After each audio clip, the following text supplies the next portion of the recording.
Ya pemirsa, terima kasih Anda masih bergabung bersama kami dalam IDX Second Session Closing dan saatnya kita update kembali untuk pergerakan beberapa indeks yang ada di Bursa Efek Indonesia. Di tengah pelemahan 5% untuk IHSG, apakah MNC 36, Jakarta Islamic Index dan juga LQ45 juga memerah? Tampaknya tidak mungkin ketinggalan dari merah ya Prasya. Kita lihat bersama di tengah suspend yang berlangsung untuk IHSG jelang penutupan sesi kedua pemirsa. Ya, semua indeks MNC 36, Jakarta Islamic Index, LQ45 merah. Baik, selanjutnya kita akan lihat sektor apa saja yang menekan indeks harga saham gabungan sehingga harus masuk dalam zona trading hold 30 minutes yang sudah diterapkan oleh Bursa Efek Indonesia. Ini adalah sektor-sektor yang menjadi penekan IHSG.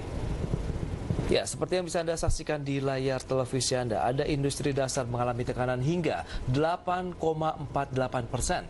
Sementara di posisi kedua ada sektor perkebunan minus 5,71%. Ada sektor pertambangan juga mengalami pelemahan di atas 5%, tepatnya 5,6%, dan sektor keuangan 5,45% pelemahannya. Baik, selanjutnya pemirsa, kita akan melihat bersama saham apa sih yang menjadi pendorong ataupun ya masih beranomali dengan IHSG. Menguat ya, ada BESS dengan value 6,2 miliar rupiah di posisi 208, JRPT posisinya 428, value-nya 1,7 miliar rupiah, PH 850 dengan value 259,5 miliar rupiah. Dan kita lihat bersama ada LAND di 420 dengan value 29,5 miliar rupiah. Baik, itu dia nilai transaksi perdagangan top gainers hari ini. Masih ada beberapa emiten second liner banyak yang bergerak positif. Berikutnya adalah saham-saham top loser. Big caps mana saja yang dijual hari ini? Ya, semuanya rata-rata didominasi oleh sektor perbankan. Yang pertama ada Bank BCA pemirsa dengan nilai transaksi jual mencapai lebih dari setengah triliun, tepatnya di 645,5 miliar rupiah dengan posisi 27.800. Kemudian Bank BRI juga terkena aksi jual hingga 506,5 miliar rupiah. Bank BNI juga terkena aksi jual 328,7 miliar rupiah. Kemudian ada Bank Mandiri 264,7 miliar rupiah. Iya, dan kita akan beralih untuk membahas informasi dari akun Instagram IDX_channel, di mana temanya hari ini Pras adalah Bank Indonesia yang mengungkapkan bahwa total aliran modal asing yang keluar atau net outflow year to date ini sudah mencapai sekitar 40,16 triliun rupiah. Langsung saja kita lihat gambarnya berikut ini pemirsa, di mana berdasarkan data Bank Indonesia ini terdiri dari obligasi pemerintah yang keluar sekitar 31,76 triliun rupiah dan 4,87 triliun rupiah itu adalah modal asing yang keluar dari saham. Tampaknya kalau kita lihat obligasi pemerintah jauh lebih besar Prasya, sedangkan sisanya keluar dari instrumen yang lain. Nah, ini dia informasinya. Dan juga komentar-komentar yang dapat Anda saksikan di layar televisi Anda pemirsa mengenai informasi modal asing yang keluar 40 triliun dari pasar Indonesia. Bukan hanya saham Pras ya? Betul, obligasi juga sama. Berarti memang banyak investor lokal maupun global yang menanamkan investasinya di Indonesia. Ya, untuk saat ini lebih banyak menarik portofolio mereka baik di equity kemudian di obligasi juga. Iya, dari Gun_Rustani pemirsa mengatakan terus sikap pemerintah dan kebijakan yang diambil apa sekarang katanya ya. Kemudian ada tanggapan juga Pras dari Muhi 454, pemerintah harus sigap menghadapi situasi sulit ini dengan menggunakan dana cadangan. Ada juga yang mengatakan dari Muhammad DR72, some bad news is a good news. Jadi berbagai macam tanggapan dilontarkan oleh netizen atas informasi ini. Ya, kita akan lanjutkan kembali perbincangan bersama dengan Wisnu Prambudi Wibowo, Head of Research dari FAC Sekuritas Indonesia. Pak Wisnu, memang akhirnya tidak hanya lokal kemudian investor asing yang menanamkan dananya di Indonesia baik di pasar modal maupun obligasi, nampaknya juga banyak yang memilih mereka untuk keluar. Anda melihat bagaimana dengan biasanya obligasi masih menjadi andalan loh untuk Indonesia, paling tidak switching ya dari saham ke obligasi, ternyata ini dua-duanya sama-sama terkena aksi jual. Karena memang kalau kita lihat globally-nya pada kena semuanya nih. Jadi otomatis yang mereka benar-benar lari istilahnya ke ngamanin uangnya di emerging market ya, terutama Indonesia kan termasuk emerging market. Sedangkan di Amerikanya juga itu sedang dalam fase yang downtrend terus kalau kita ngelihat. Cuma ada yang menarik juga, misalkan ada investor-investor sudah melihat pergerakan bahwa ini ngarahnya akan cenderung akan menjadi krisis, misalkan mereka cenderung mengamankan dana. Memang Anda melihat ada indikasi ke sana? Iya, misalnya kita di akhir tahun kemarin ini kan sebenarnya kan virus corona kan sudah mulai muncul di akhir Desember itu sebenarnya sudah ada gitu. Dan kalau kita yang lebih aware ke market, pasti kita kan ada langkah preventifnya juga.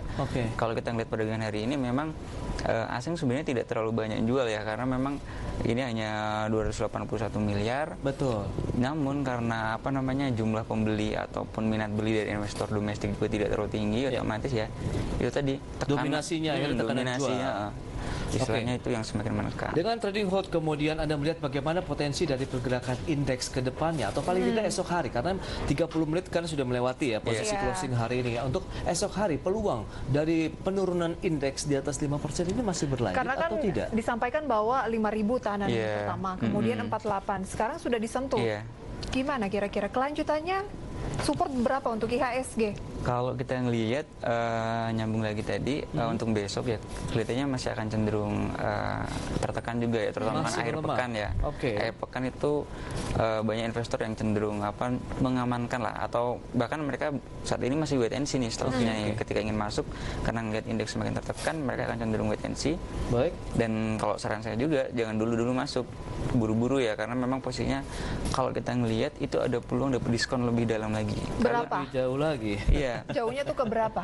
Target selanjutnya? Ini 4.500 memungkinkan langsung ya. Langsung ke 4.500? Terutama kalau kita, ya tentu tidak langsung ya bertahap ya. Tapi Anda langsung memilih bahwa kemungkinan akan mencoba 45. Kenapa nggak 47, 46? Bertahap begitu? Ya ini aja, hari ini aja misalnya bisa nyampe 5% kan. Berarti jadi, masih ada peluang 5% lagi? Ada kalau kita ngelihat sih. Karena kalau kita ngelihat dari sisi bankingnya itu sebenarnya turunnya masih relatif mahal ya. Misalnya kayak BBCA itu masih, kalau kita ngelihat penurunannya belum begitu signifikan. Nah, bicara mengenai Bank BCA ini kan menjadi salah satu top loser juga nomor satu, dengan tadi nilai transaksi jualnya lebih dari 0,5 triliun atau 600 miliaran rupiah begitu. Anda melihat, Anda katakan tadi ini pun masih belum menjadi posisi bottomingnya dari pelemahan BCA. Sampai seberapa jauh lagi kemudian mungkin investor di Indonesia yang memang sudah mengincar saham-saham big cap seperti ini menjadi momentum yang tepat untuk masuk? Kalau kita ngelihat sih saat ini masih yang jelas masih downtrend banget. Dan kalau kita ngelihat itu ada peluang memang bisa nyampe ini ada support yang dia akan uji coba di 25 ya, 25 ribuan. 25 ribuan? Iya. Ini terjadi kalau kita tidak salah dalam 1 tahun terakhir, tepatnya tahun lalu di bulan Juli sempat turun ke posisi itu. 25 ribuan. Di bulan Mei-nya. Itu yang terdekatnya.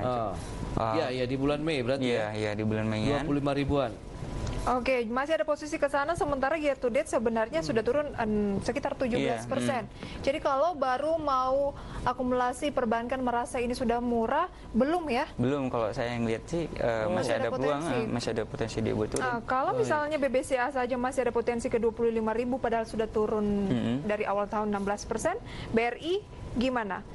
Awal tahun sudah turun, ya nggak jauh, 18%. Iya, BBRI juga kalau kita ngelihat sih memang masih ada peluang ya dia buat turun ya, karena kita ngelihat saham ini istilahnya kita bilang murah, udah cukup murah, cuman belum murah banget.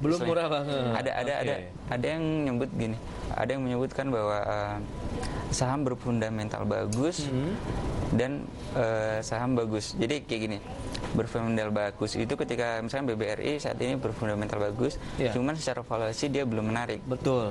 Jadi itu kita belum bisa bilang saham tersebut bagus. Tapi kalau secara valuasinya dia murah, itu kita bisa nyebut itu saham bagus.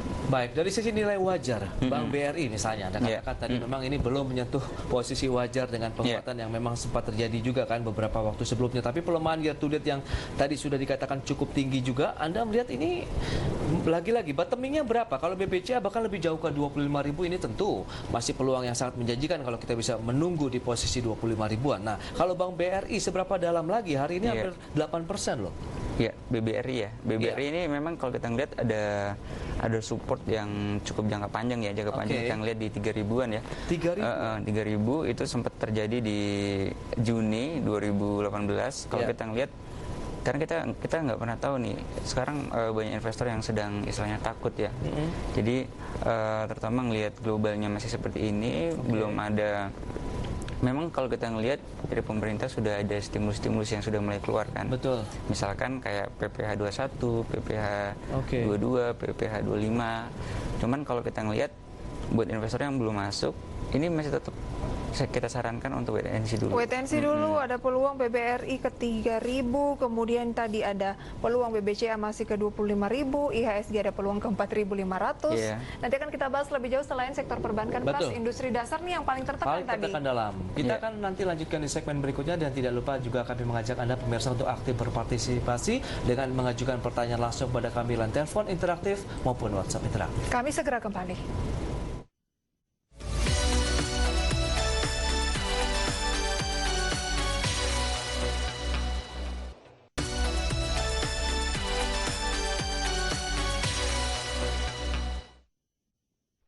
Masih bersama kami pemirsa, Pak Wisnu Prambudi Wibowo selaku Head of Research FAC Sekuritas Indonesia di tengah pelemahan indeks harga saham gabungan sampai kena trading halt 30 menit begitu ya? Betul.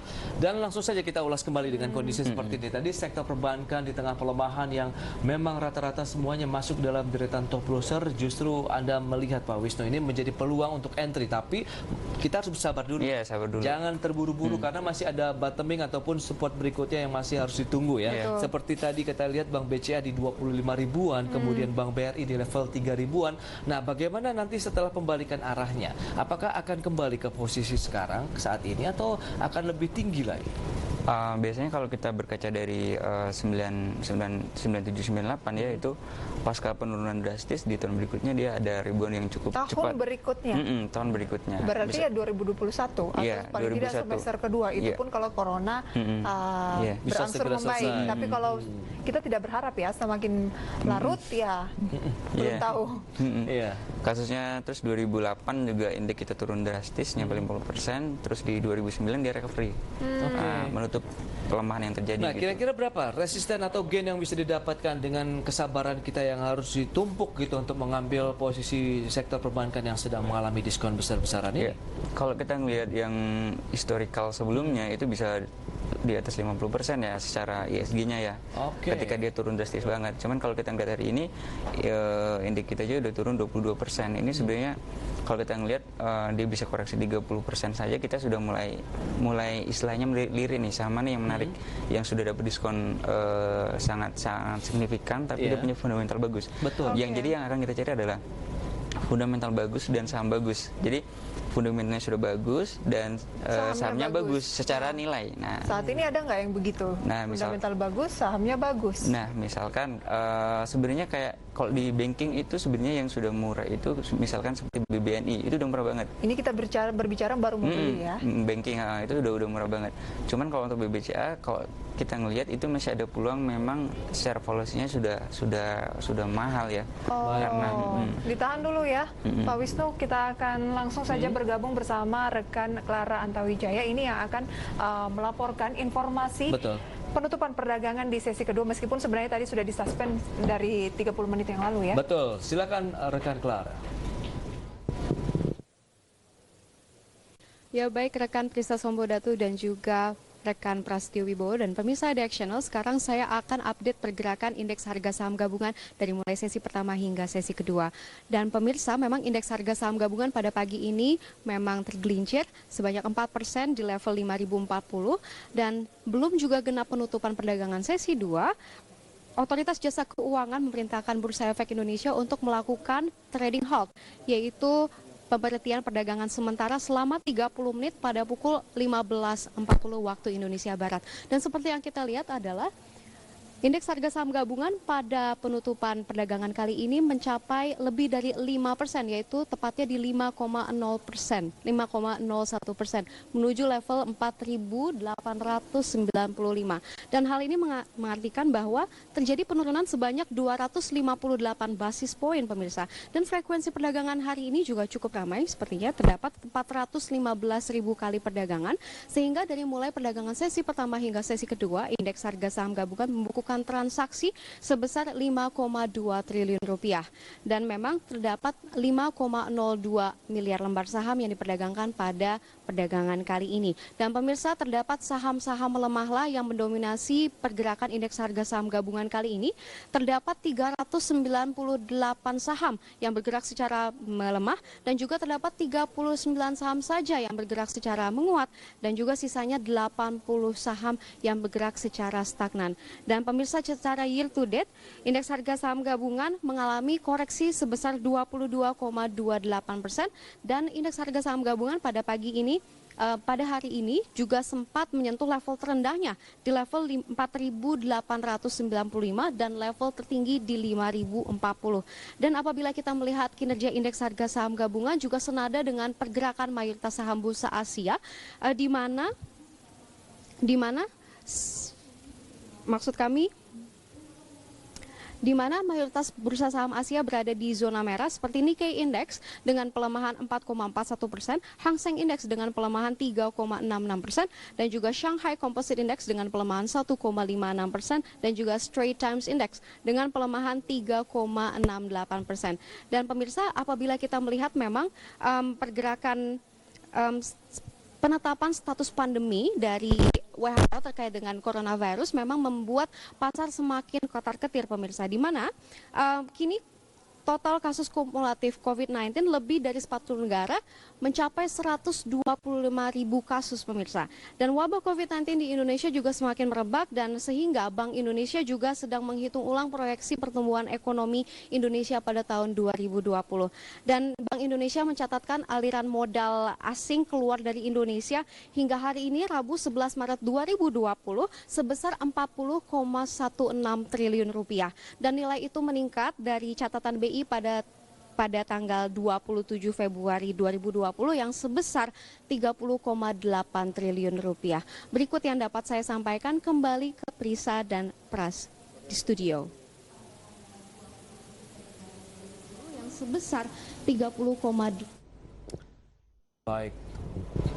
Terima kasih rekan Clara Antawijaya untuk laporan penutupan indeks harga saham gabungan hari ini yang masih melanjutkan lagi holding dari transaksi perdagangan 30 menit ya. Kita akan lanjutkan kembali perbincangan bersama Wisnu Prambudi Wibowo. Ya, Mas Wisnu, lagi-lagi Anda melihat tekanan dari indeks harga saham gabungan berapa saja sih yang perlu dicermati level-level yang tadi? Apakah 4.800 ini juga akan menjadi level psikologis berikutnya yang kemungkinan tertembus atau akan menjadi tahanan kuat untuk perdagangan esok hari, mengingat lagi-lagi besok itu kan menjelang weekend. Iya, kalau kita ngeliat sih masih ada peluang tekanan ya untuk di akhir pekan itu. Jadi memang jadi krusial juga untuk di hari Jumat itu. Terutama kalau kita ngeliat di Wall Street itu sendiri, mereka ada ketakutan lah. Kemarin Presiden Trump itu menjanjikan adanya stimulus ekonomi, cuman ditunggu-tunggu tidak ada gitu. Sehingga akhirnya market berapresiasi, akhirnya mereka menjual sehingga ada tekanan ketika kemarin itu. Ya, kalau kita lihat secara globally masih cenderung akan tertekan. 48 dulu ya? Iya. Baru 45 ya? Iya, 45. Kalau terjadi worst case lah. Iya. Nah, selain perbankan yang paling turun dalam adalah industri dasar. Iya. Ada apa dengan industri dasar? Perbankan tadi hanya urutan keempat ya. Di industri dasar paling signifikan 8% lebih. Kalau kita ngelihat industri dasar itu kan ada emiten yang memang kalau kita ngelihat jadi leadernya ya. Kalau misalkan hari ini misalkan TPIA ya. TPIA sama Cepin ini kan turun. Kalau kita ngelihat TPIA hari ini turun 700 poin, kemudian Cepin 450. Kalau kita ngelihat ini lebih cenderung sentimen dari makronya juga ya. Kalau sentimen perusahaannya sih kalau kita ngelihat cenderung baik. Misalkan TPIA ini dia belum lama kemarin dapat tax holiday. Sebenarnya secara fundamentali dia dapat stimulus dari pemerintah. Namun karena kondisi globalnya tidak bagus, akhirnya menekan saham tersebut. Dan, Dan terkait dengan juga trading halt yang terjadi hari ini, sudah keluar juga siaran pers sebenarnya dari Bursa Efek Indonesia, seperti yang sudah disampaikan bahwa hari ini memang menginformasikan Bursa Efek Indonesia bahwa telah terjadi pembukuan sementara perdagangan atau trading halt pada perdagangan di Bursa Efek Indonesia pada pukul 15.33 waktu JATS yang dipicu penurunan indeks harga saham gabungan yang mencapai 5,01%. Hal ini dilakukan sesuai dengan surat keputusan Direksi PT Bursa Efek Indonesia nomor keputusan 24 garis miring Bursa Efek Indonesia garis miring 03/2020 tanggal 10 Maret 2020 terkait dengan perubahan panduan penanganan kelangsungan perdagangan di Bursa Efek Indonesia dalam kondisi darurat. Perdagangan akan dilanjutkan pada sesi post trading pukul 16:05 hingga 16:15 waktu JATS. Oke, berarti masih ada post trading ya.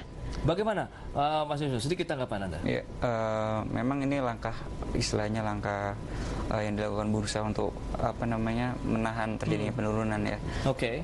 Memang kalau kita lihat tekanan jual tidak bisa kita pungkiri bahwa sangat besar sehingga akhirnya dilakukan penghentian sementara ya kalau kita lihat. Dan kelihatannya masih akan ada tekanan di hari Jumat esok hari. Masih ada tekanan masih ada ya? tekanan lagi ya. Oke, dan turnovernya hari ini atau value-nya 5,7. Iya, 5,7. Iya, triliun rupiah ya? Relatif. Relatif sebenarnya nggak terlalu... nggak terlalu besar kayak pada umumnya. Nanti akan kita bahas lebih jauh, kita jeda dulu Pak.